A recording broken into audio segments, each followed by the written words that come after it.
has voted to leave the European Union. Can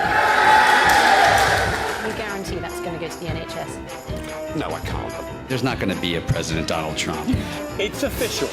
Donald Trump is elected the President of the United States of America.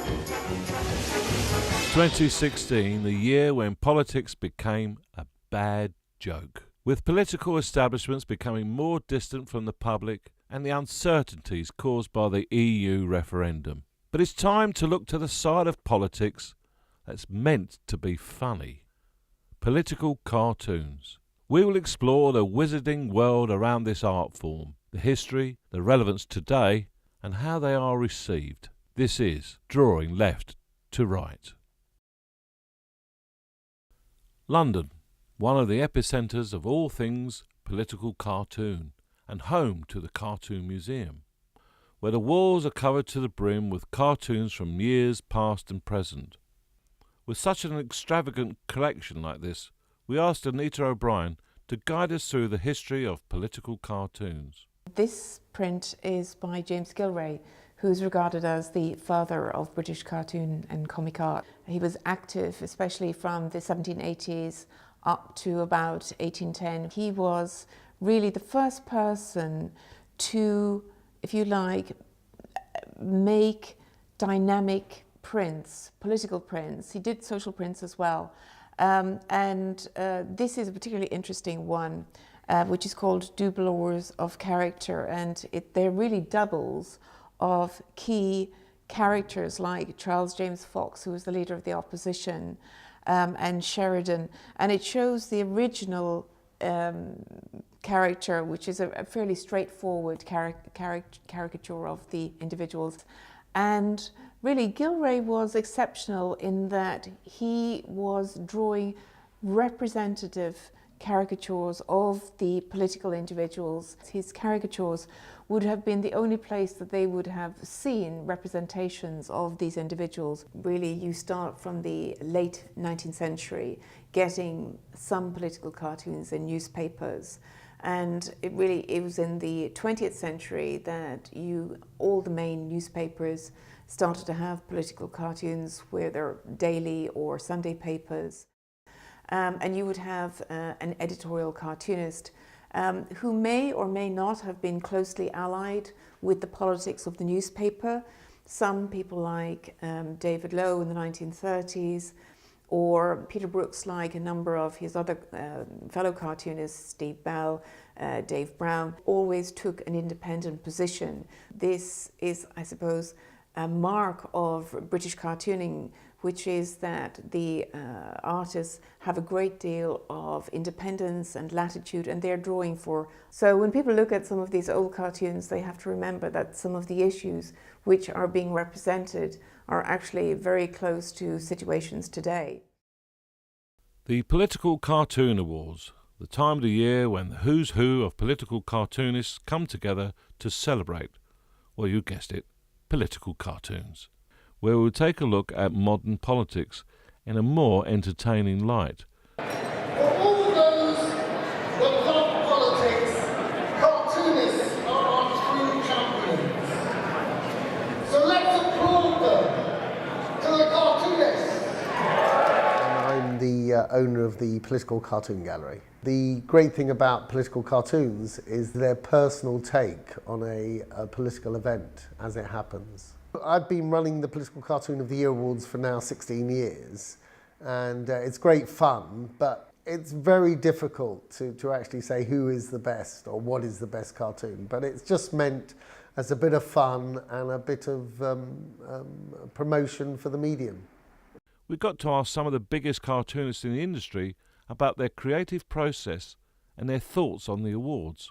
Celebrate Political Cartoonist of the Year 2016 goes to Mr. Morton Moreland of the Time.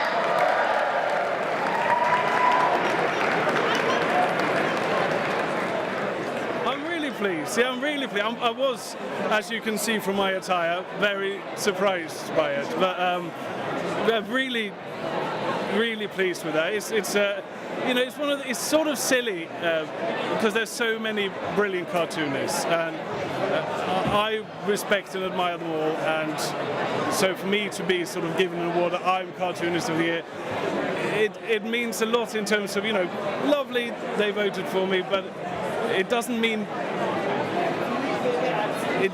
that I sort of think I'm better, if you know what I mean. I think they're much better than me, so I think it's all a bit silly, but it's nice, it's very nice. Yeah. This cartoon is by Morton Morland of The Times, and again it's on the presidential campaign, and many people thought that during the campaign that Trump stood absolutely no chance of beating Hillary Clinton, and many felt that not only would Trump lose, but he would drag down a lot of other Republican congressmen fighting for re-election. It's a brilliant way of expressing yourself and expressing your views, because a cartoon is on the opinion pages.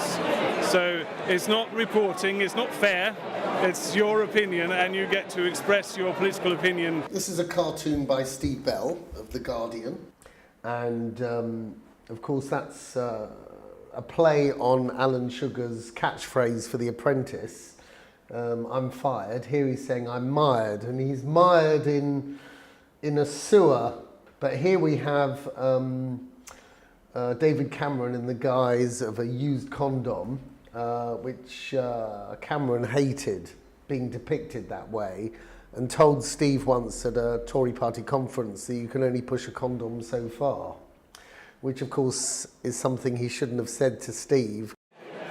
Well, it's always nice to have an event that where you get awards for doing what you do. It's a living, keeps you off the streets. It's a way of getting back at the powers that be, a way of roundly abusing people in positions of authority. Cartoonists are in the unique position of being able to mock politicians and not take them too seriously, which is a good thing, so you undermine them, because there's people at the moment who would appear to be quite dangerous, but they need to be undermined just to keep some sort of sanity in the world around us. That's the plan. Right, this is a cartoon by Christian Adams of the Daily Telegraph, and it was drawn during the EU referendum. And a lot of cartoonists, like Christian here, focused on basically the Tory infighting, as Labour really didn't have a strong message either to stay in. Basically, the cartoonists focused on the in and out campaigns within the Tory party itself. Christian has conflated the issue by using the theme of rugby. I think the Rugby World Cup was going on at the time. My everyday process for drawing, I work with my editor at the newspaper, so it's quite collaborative. And I think up ideas, read all the papers, listen to all the news, obviously, think up some ideas, and then the final idea that will get sort of okayed, there'll be a collaborative, a little bit toing and froing, and he'll say, I don't know if the readers would get that reference, make that clearer, or he'll suggest, little things. Sometimes it's all mine, we're all happy with it. Other times it's collaborative, it's great, and you need people who know about news, and especially newspaper people, or news people online as well, who know the readers and know what the readers will get. You have to get a cartoon. You can't look at it and go, I don't get it. So that's important. That's the important thing. With the future of the political landscape being as unpredictable as it is, the question arises, what does the future hold for political cartoons? It's almost impossible, as we know, to predict anything, but we can see that circulations of newspapers are continuing to fall. The Independent disappeared this year, is now online. I imagine that all newspapers will end up online, and that doesn't bode well for the cartoon, because newspapers won't have the funds available from circulation. There won't be the money to pay the best cartoonists, And also the cartoon has its place in the newspaper, has a regular place, and readers know where to find it as they work their way through the paper. The problem with finding cartoons online, on websites, is that you have to know where to look, and sometimes they're quite difficult to find. And people don't actually, not many people actually bother to find the cartoon, so I think they get lost online. So it doesn't look too good.